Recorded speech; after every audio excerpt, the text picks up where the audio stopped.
Dan demokrasi itu sendiri juga ada sebuah feedback ke sistem demokrasi dalam bentuk perlawanan rakyat semesta jika terjadi pengkhianatan atas demokrasi.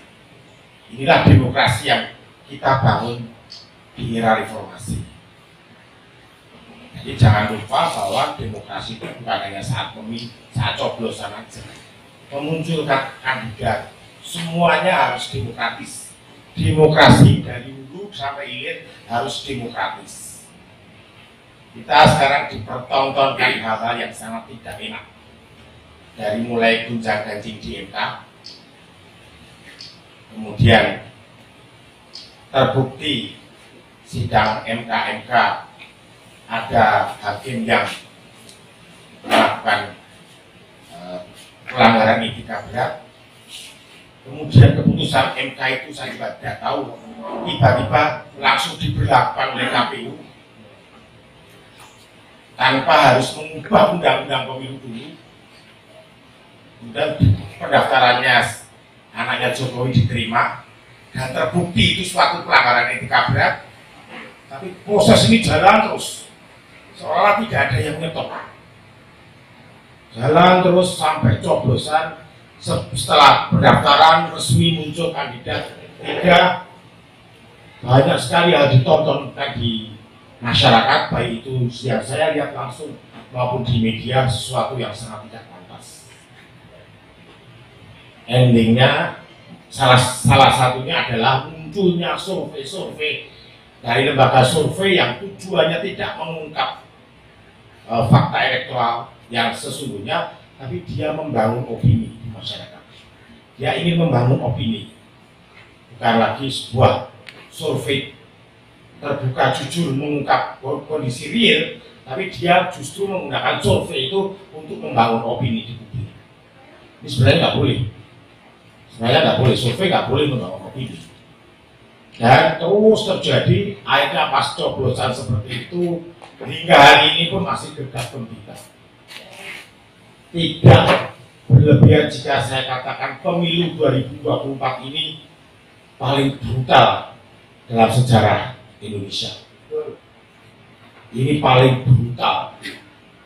Justru pemilu paling demokratis itu di tahun 1955. Lebih demokratis dibanding yang sekarang ini. Jadi apa yang dipertontonkan oleh mereka adalah demokrasi sebagai infrastruktur, tapi substansi demokrasinya kosong.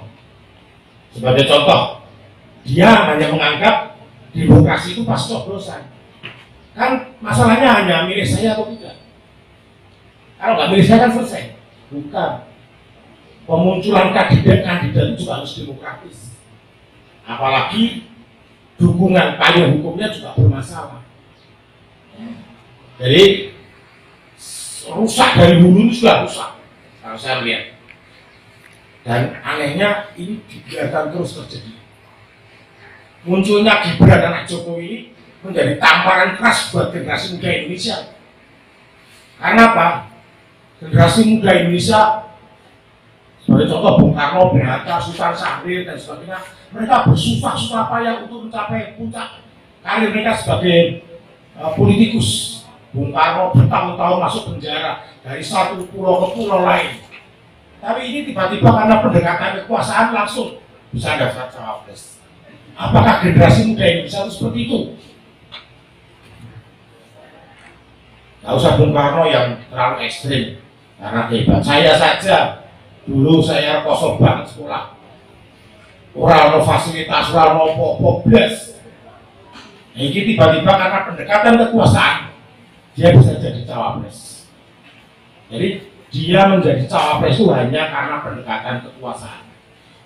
Mendolimi demokrasi yang unsur ketiga yaitu persaingan terbuka. Dalam demokrasi persaingan terbuka. Tidak peduli dia anak siapa, dia nggak ada urusan. Harus ada persaingan terbuka, fair, manusiawi. Tapi sekarang semuanya sudah diarah-arahkan ke sana geraknya. Semuanya sudah dikondisikan bahkan publik pun pikirannya sudah dibangun sebuah opini bahwa ini yang akan menang. Melalui lembaga-lembaga survei yang banyak kita lihat sebelum pencoblosan. Ini menjadi perhatian dan keprihatinan kita semua. Banyak sekali yang dikorbankan dalam beberapa bulan dari bulan Agustus hingga pencoblosan. Saya ini dulu pendukungnya Jokowi dari 2014. Saya mencoba untuk kritis. Kalau pendukung kritis artinya saya hanya tidak hanya mengkritik, tapi saya juga memberikan alternatif solusi. Ya, saya mendeklarasi diri saya bahwa saya adalah pendukung kritis Jokowi. Tapi ketika dia memunculkan politik dinasti, saya balik badan. Saya balik badan dan saya, ya ekstrimnya saya ikut nyerang. Karena saya bersembunyi di balik itu semua. Jadi mereka selalu sembunyi di balik, kalau nggak suka nggak usah nyoblos. Semuanya bersembunyi di balik itu. Ini bukan masalah itu. Dari hulu sampai hilir ini harus demokratis. Kenapa itu yang muncul? Jadi sepertinya kita ke rumah makan, tapi kita dipaksa makan yang itu tidak kita suka. Karena menu-menunya sudah didesain dari awal. Masuk rumah makan, yang saya sendiri tidak suka menunya. Ini yang saya rasakan selama dari bulan Agustus itu. Ada yang subjektif yang saya tidak ingin bicara lah. Karena nanti kalau saya bicara nanti jadi bias kemana-mana. Tapi saya bicara yang objektif saja. Yang saya rasakan itu seperti itu. Bahwa mereka hanya mengartikan demokrasi itu pas pencoblosan. Munculnya kandidat, proses pencalonan, proses pendaftaran, payung hukumnya jika ada perubahan yang mendasar, mereka tidak mau, mereka abaikan hal itu. Dan saya tidak mengada-ada, saya tidak memfitnah. Pelanggaran etika DMK, pelanggaran etika di KPU, cukup buat saya. Bahwa pemilu itu cacat. Dan kenyataannya seperti sekarang ini. Semua logika yang dulu saya yakini benar, ternyata berbalik semua. Dan saya sendiri sedang mawas diri sebagai bagian dari sebuah partai besar. Saya mawas diri. Apakah ini faktor internal atau faktor eksternal yang terlalu kuat mempengaruhi faktor internal? Yang saya hingga hari ini belum mendapatkan jawabannya. Saya masih mencari tahu karena apa yang muncul di KPU sekarang ini itu pernah saya sampaikan di tulisan saya kira-kira bulan Desember, angkanya persis bahwa Ganjar ada di angka 57. Dan pada waktu itu saya ceritakan bahwa ada migrasi elektoral karena Pak Mahfud jadi wapres. Fenomena-fenomena itu saya jelaskan karena saya bikin simulasi matematisnya. Di rumah saya bikin simulasi matematisnya.